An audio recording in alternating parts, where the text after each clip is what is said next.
अगर आप कभी हांगकांग गए हैं तो आपको ये ज़रूर समझ में आएगा कि वहाँ के लोग आज भी भारतीयों से नफरत करते हैं। आइए जानते हैं उसके बारे में कुछ। हांगकांग में करीब 1 वर्ष बिताने के बाद एक भारतीय महानुभाव की कई लोगों से दोस्ती हो चुकी थी, परंतु फिर भी उन्हें लगा कि वहाँ के लोग उनसे कुछ दूरी बनाकर रखते हैं। वहाँ के किसी दोस्त ने कभी भी उन्हें अपने घर चाय के लिए तक नहीं बुलाया था। उन्हें यह बात बहुत अखर रही थी। तब उन्होंने आखिरकार एक करीबी दोस्त से यह पूछ ही लिया। थोड़ी टाल मटोल करने के बाद उसने जो बताया उससे उनके तो होश ही उड़ गए। हांगकांग वाले दोस्त ने पूछा, 200 वर्ष राज करने के लिए कितने ब्रिटिश भारत में रहे थे? भारतीय महानुभाव ने कहा कि लगभग 10,000 रहे होंगे। तो फिर 32 करोड़ लोगों को यातनाएं किसने दी इतने साल राज करने के लिए? वो आपके अपने ही तो लोग थे ना। जनरल डायर ने जब फायर कहा था तब 1300 निहत्थे लोगों पर गोलियां किसने दागी थी?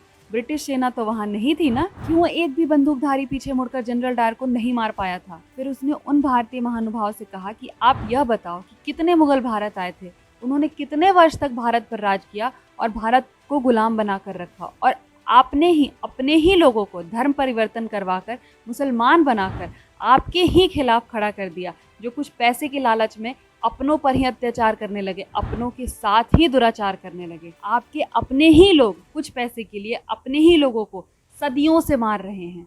आपके इस स्वार्थी, धोखेबाज, दगाबाज, मतलब परस्त, दूसरे के साथ यारी भाई से गद्दारी, इस प्रकार के व्यवहार के लिए ही हम भारतीय लोगों से सख्त नफरत करते हैं। जहाँ तक संभव है हम भारतीयों से सरोकार नहीं रखना चाहते। उसने कहा कि जब ब्रिटिश हमारे देश हांगकांग में आए तब एक भी व्यक्ति उनकी सेना में भर्ती नहीं हुआ, क्योंकि उसे अपने ही लोगों के विरुद्ध लड़ना गंवारा नहीं था। यह भारतीयों का दोगला कैरेक्टर है कि बिना सोचे समझे पूरी तरह बिकने के लिए तैयार रहते हैं।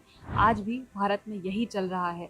विरोध हो या कोई और मुद्दा, राष्ट्र विरोधी गतिविधियों में और खुद के फायदे वाली गतिविधियों में राष्ट्रहित को हमेशा दोयम स्थान देते हो। तुम्हारे लिए मैं और मेरा परिवार पहले रहता है और समाज देश जाए भाड़ में। बात कड़वी है पर सही है।